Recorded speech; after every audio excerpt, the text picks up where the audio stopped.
नमस्कार मित्रांनो, स्वागत आहे तुमचं आपल्या चॅनलमध्ये, ज्या चॅनलचं नाव आहे मुद्दा हक्काचा. मित्रांनो, सुरेश अण्णा धस यांच्या आष्टी या मतदारसंघामध्ये दोन सख्या भावांची आज निर्घृण हत्या करण्यात आली आहे. त्यांना रॉडने, चाकूने आणि हे कोणी मारले तर त्यांच्याच समाजातील, त्यांच्याच नातेवाईकामधील एका जमावाने, म्हणजे काही लोक जमले होते, त्या जमावाने त्यांना ठार मारलेलं आहे. तर ही घटना नेमकी कशामुळे घडली आणि सुरेश दसांच्या राजीनाम्याची मागणी ही सोशल मीडियाद्वारे का होत आहे, हे तुम्हाला या व्हिडिओमध्ये मी आज समजावून सांगणार आहे. तर पुढे जाण्या अगोदर अशाच वेगवेगळ्या माहितीपूर्ण व्हिडिओसाठी आपल्या चॅनलला सबस्क्राईब करायला अजिबात विसरू नका. तर नमस्कार, मी रणजित. मित्रांनो, साधारणतः दुपारी आज एक जमाव जमला होता आणि त्या जमावामध्ये दोन सख्खे भाऊ होते. ते म्हणजे अजय भोसले आणि भरत भोसले. अजय भोसले आणि भरत भोसले हे दोघे सख्खे भाऊ होते आणि जे बाकीचे जे जमाव होता, तो जमाव सुद्धा त्यांच्या नातेवाईकामधलाच होता. त्यांचे चुलते असो, त्यांचे वेगवेगळे पाहुणेरावळे असो, त्यांच्या समाजातील आणि त्यांच्या नातेवाईकामधलीच ही सगळी घटना आहे. आणि हे समाज कोणता होता? याच्यामधील जो जे सख्खे भाऊ आहेत, त्यांचा समाज हा पारधी होता आणि जो जमाव सुद्धा कुठल्या समाजाचा होता, तर तो सुद्धा पारधी समाजाचा होता.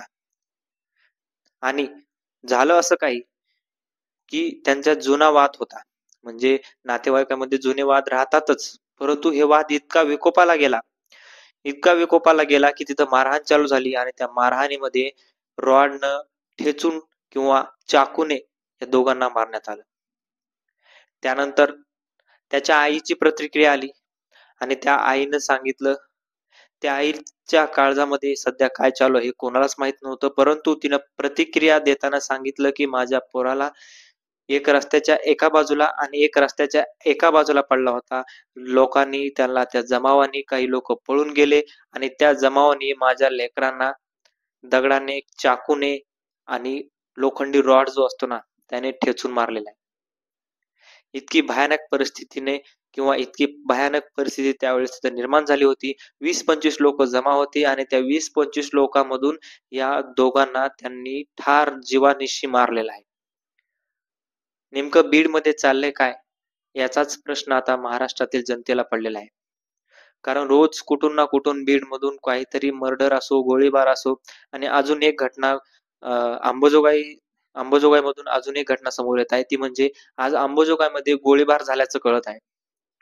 नेमकं सध्या बीड मध्ये चाललंय काय आणि बीड मध्ये होतंय काय, हाच प्रश्न आता महाराष्ट्राच्या जनतेपुढे आलेला आहे. सोशल मीडियाद्वारे असंही बोललं जातंय की आता आका कोण आहे नेमका. कारण आता हे जरी उद्विग्न भावनेला बोललं जात असलं किंवा धनंजय मुंडे यांचा राजीनामा मागणी सुरेश दसांनी केलेली होती, त्यांच्या मागणीसाठी आणि त्याच्यामुळे जरी लोक हे बोलत असले तरी सुद्धा हा प्रश्न नेमका पडणारा आहे की सुरेश धस किंवा धनंजय मुंडे यांचा राजीनामा घेण्यावरून हे प्रश्न सुटणार आहेत का? राजीनाम्यावरून हे प्रश्न सुटणार जर असतील तर नक्कीच राजीनामा घ्यायला पाहिजे, परंतु या प्रश्नांना जर मार्गी लावायचं असेल तर माणुसकीला कुठंतरी चालना ही महाराष्ट्रातील जनतेने किंवा महाराष्ट्रातील लोकांनी द्यायला पाहिजे. कारण हे कोणी लांबलचे नव्हते. जे कोणी होते, जमाव जमला होता, त्यांचा वाद चालू होता, बोलणं चालू होतं आणि त्या बोलण्यात भांडण वाढत गेलं आणि वाढता वाढता इतकं वाढलं की त्या दोघांच्या भावाच्या जीवावर ते बेतलं. एक रस्त्याच्या इकडल्या बाजूला पडलेला आणि एक रस्त्याच्या इकडल्या बाजूला पडलेला, आणि त्याची आई किंकाळ्या ओरडत होती, सोडा माझ्या पोरांना किंवा वाचवा माझ्या पोरांना. हे सगळं बीड मध्ये बिहारच्या वरच झालंय असं सुद्धा लोक आज बोलत आहेत. बीडचं जर नाव बिहारशी जोडलं तर लोक म्हणतात बिहारला बदनाम करू नका. इतकी अवस्था आज बीड मध्ये किंवा बीड जिल्ह्यामध्ये, बीडच्या बाजूच्या तालुक्यामध्ये असो, अशी घटना घडायला लागल्या आहेत. आणि अशा घटनांना जर रोखायचं असेल तर कुठंतरी एक सत्तेचा धाक किंवा पोलीस प्रशासनाचा, कायद्याचा धाक लोकांना दाखवून बीडच्या किंवा महाराष्ट्रातील जिथं कुठं गुन्हे घडतात, बीड मध्येच गुन्हे घडत नाहीत. आज बऱ्याच ठिकाणी कोल्हापूरमध्ये सुद्धा एक पोरांना मारण्यात आलं, तिथे एक मोठा मर्डर झाला. त्या पोराला सुद्धा कशामुळे मारण्यात आलं तर त्यांचे पोरापोरामध्ये भांडणं झाली आणि त्या भांडणामधून सगळ्यांनी मिळून त्या एका पोराला पत्तीनं जे आपली ब्लेड असते त्या ब्लेड जिभेवर वार केले आणि तिथं त्या पोराला ठार मारून टाकण्यात आलं. इतक्या घटना आज महाराष्ट्रामध्ये घडतायत. खास करून बीड जिल्ह्यामध्ये गुन्हेगारी ही वाढलेली दिसत आहे. आणि हे जे प्रकरण झाले या प्रकरणावर आता पारधी समाज किंवा पारधी समाजाला न्याय मिळावा अशी सुद्धा सोशल मीडियाद्वारे लोकांची एक मागणी होत आहे आणि लवकरात लवकर या दोन भावांना न्याय मिळायला पाहिजे ही सगळ्या जनतेची किंवा आपल्या चॅनलच्या मार्फत सर्वांचीच मागणी आहे.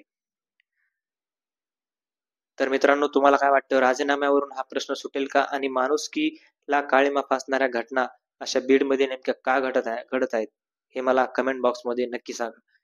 धन्यवाद.